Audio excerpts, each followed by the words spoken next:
The present discussion, we have to concentrate on propagation of electromagnetic waves through an isotropic dielectric.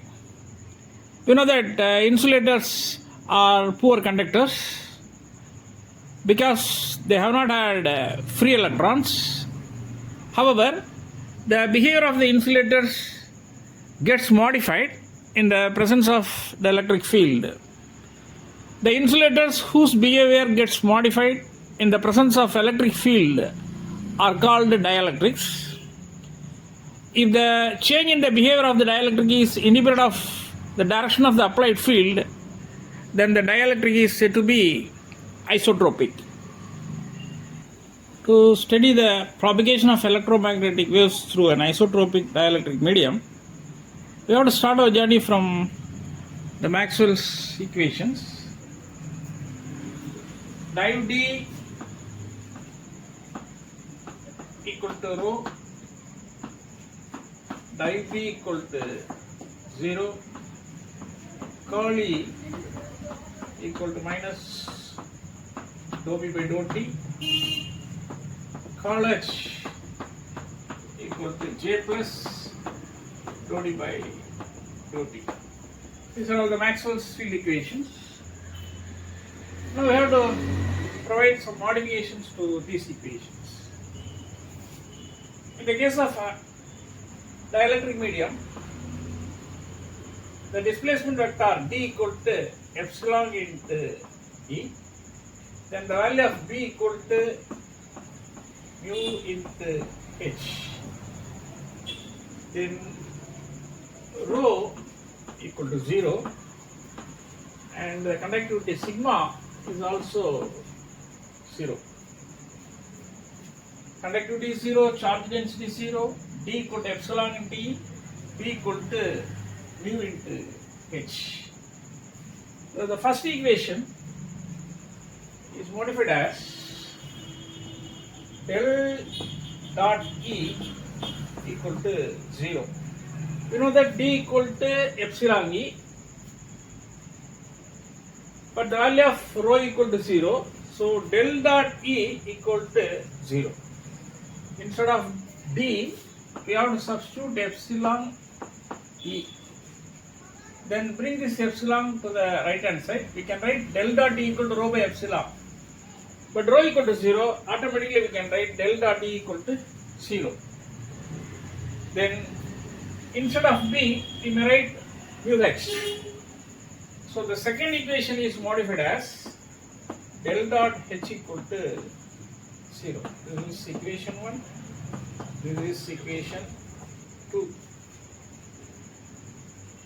Then curl E, del cross E, which is equal to minus mu into dou H by dou T. So this is equation 3.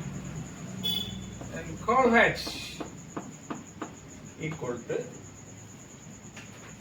the value of J equal to epsilon into E.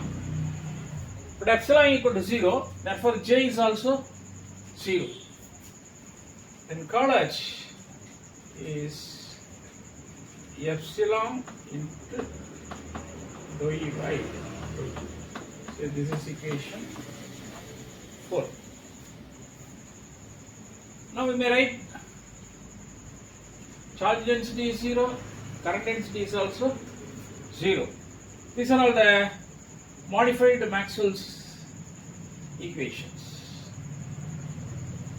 Div E equal to 0, div H equal to 0, curl E equal to minus mu into dou H by dou T, curl H equal to epsilon into dou E by dou T. Now we have to take the curl on both sides of equation 3. If you take curl of equation 3, taking curl on both sides of equation 3,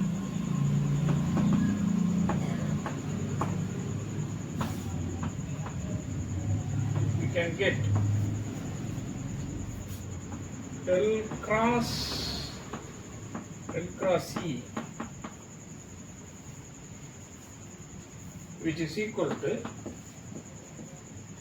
minus mu into dou by dou t of del cross H. Yes, we have taken curl on both sides of equation 3. Del cross E equal to minus mu into dou by dou t of del cross H. So this is equation number 5. Now expand the left hand side. Curl of curl E equal to grade of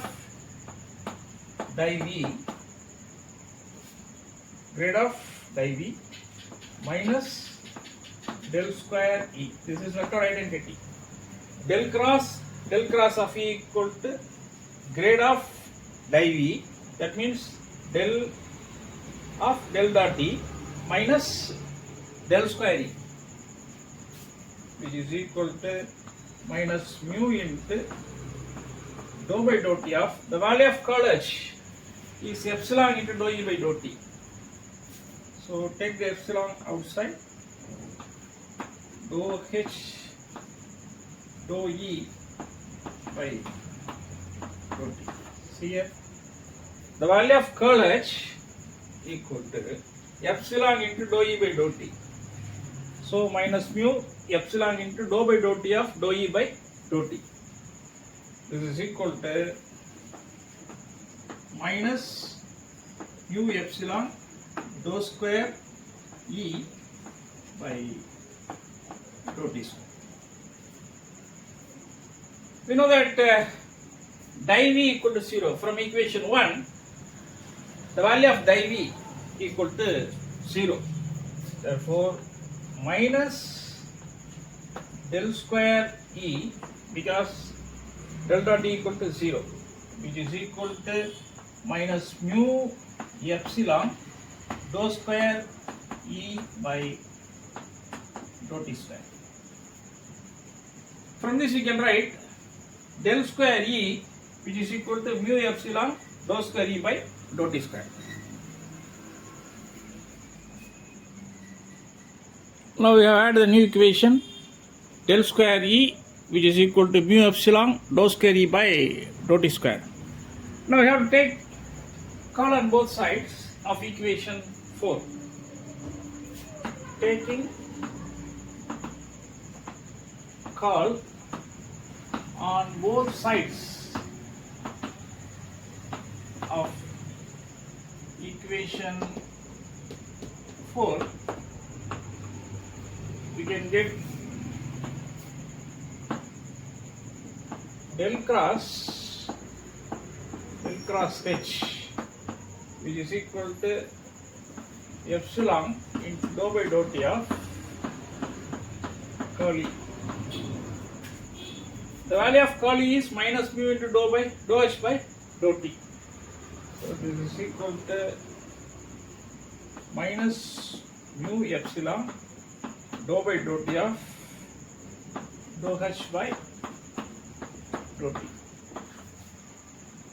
This is equal to minus mu epsilon dou square H divided by dou t square. Now we have to expand the left hand side using the identity. Curl of curl H equal to grade of div H minus del square H. This is expansion of left hand side, which is equal to minus mu epsilon dou square H divided by dou t square. But del dot H equal to 0. Therefore, del square H equal to mu epsilon dou square H divided by dou t square. So this is equation 7. If del dot H equal to 0, we can get minus del square H equal to minus mu epsilon dou square H by dou t square. If you cancel negative sign on both sides, you can get del square H equal to mu epsilon dou square h divided by dou t square.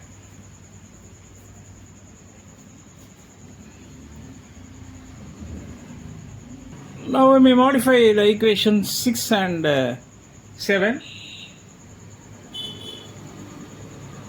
in the new form. Say del square E minus mu epsilon dou square E by dou t square is equal to 0. This is right. Then this is modified as del square h, which is equal to del square h minus mu epsilon dou square h by dou t square equal to 0. Say this is equation 9. You know the general form of wave equation is del square psi minus 1 by v square dou square psi divided by dou t square is equal to 0. Put this is equation A. This is the wave equation. Now compare the equations 8 and 9 with our wave equation A.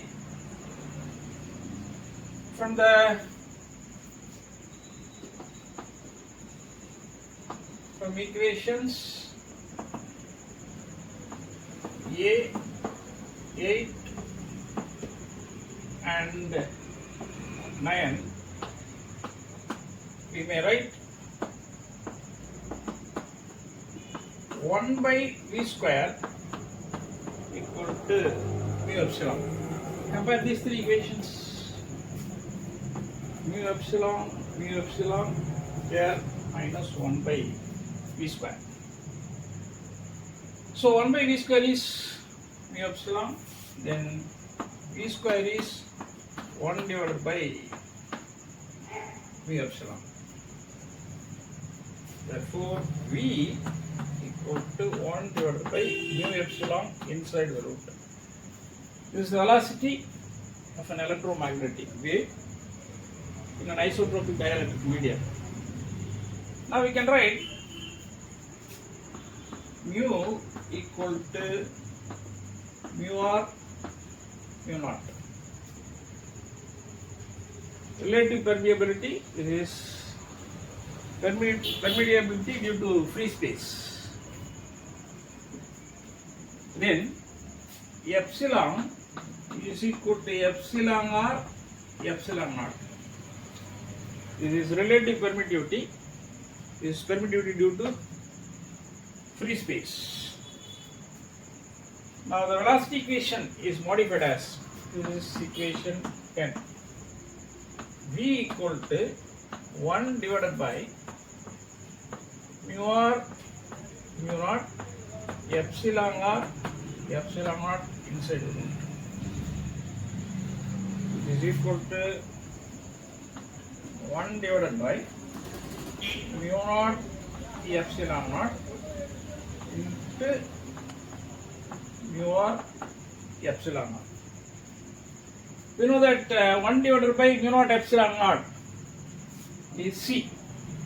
That is velocity of an electromagnetic wave in free space. We know that 1 divided by mu naught epsilon naught inside root equal to c. This is equal to velocity of an electromagnetic wave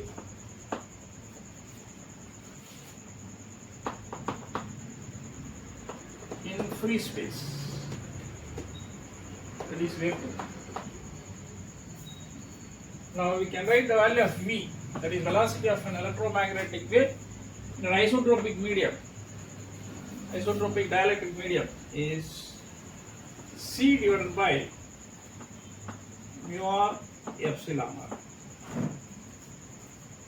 This is the velocity value.